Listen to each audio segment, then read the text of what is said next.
Juliet wants to know the stripes on the Nyala that we saw earlier. Is it like the zebra, unique to each and every individual, much like a human fingerprint? And the answer is yes. No two Nyala will have exactly the same stripes. So it's not as distinct as you would have with zebra, but yes. And the same would go for kudu. It would definitely be different with every single individual. Scott, this is quite a sizable herd of zebra for this part of the world, I must say. It is indeed.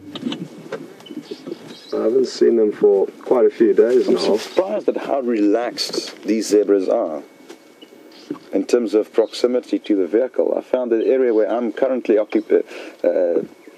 conducting my safaris, they tend to be a lot less relaxed. We are in quite a remote part of the park where we are quite far from tourist roads.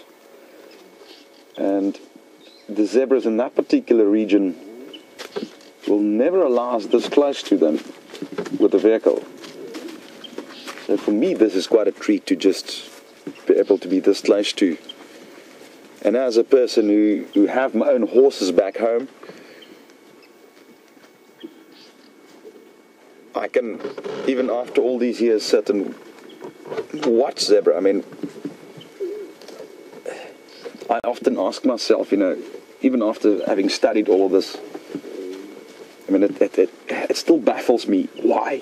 We know why. Why the stripes? I mean, why does no other horse worldwide have that, and it's only zebra?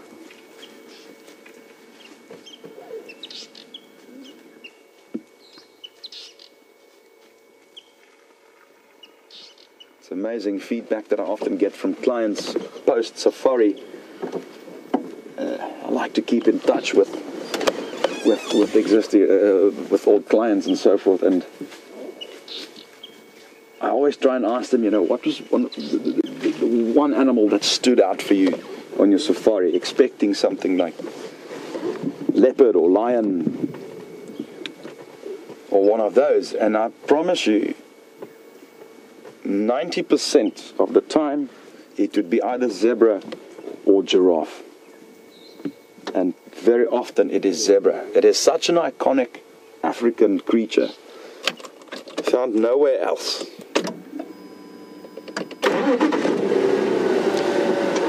Just slowly push through them.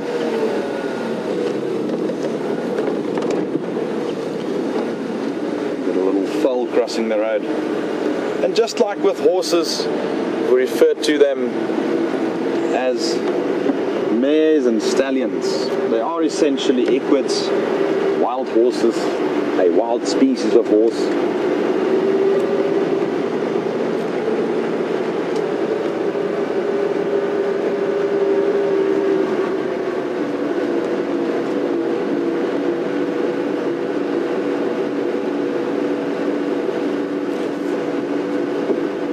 Welcome, Georgie from Australia, who would like to know, she noted that one of the zebras does not have as much or as many stripes on its front legs.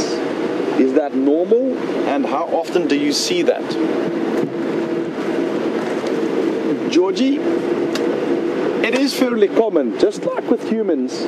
Some people will have darker hair, some people will have more hair, some people will, you know, there'll be variances, and that's all natural. It's just like fingerprints. No two zebras are the same.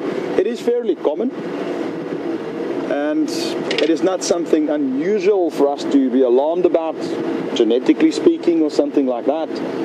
It's just purely variance within the species, genetic variance, and genetic variance is always a good thing, as long as the general blueprint of the animal stays the same.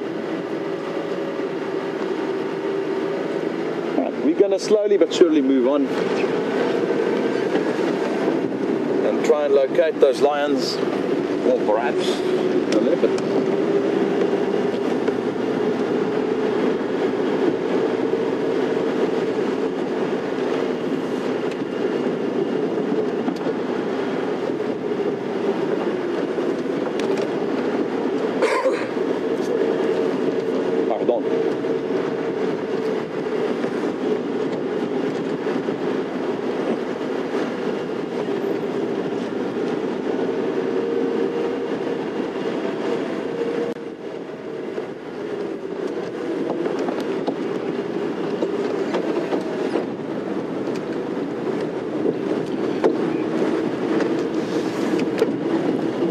James is back.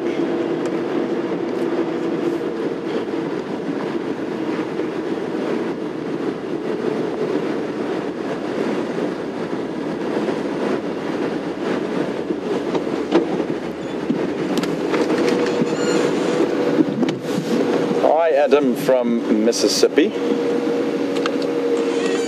Adam says he's seen zebra where the stripes are more brown than black. And he would like to know, is that common and why is that? Adam, thank you very much for your question. With zebra, again, very similar to the previous question, it's all genetic variants. You are bound to find that often. In fact, if you go very close to these zebras, you'll find that even though the stripes appear black, it is actually brown hair. Now bear in mind, what you see as black is basically the pigment melanin, which is actually brown. So some zebras in the stripes will have larger densities of melanin within the hair, and some not, which will result in probably more of a brownish color compared to black. It's also across the species with the Hartmann's mountain zebra, which will have brown stripes and not black stripes, especially when you're up close. So yeah, thank you for that. Scott yesterday mentioned Steenbok, and here we go. It's not often you see the male and the female together. This is the male. You can see that they got these small little pencil horns. One of our smallest antelope here, about 30 centimeters, 40 centimeters shoulder height, tiny little guy. And it's also one of our monogamous antelope as well.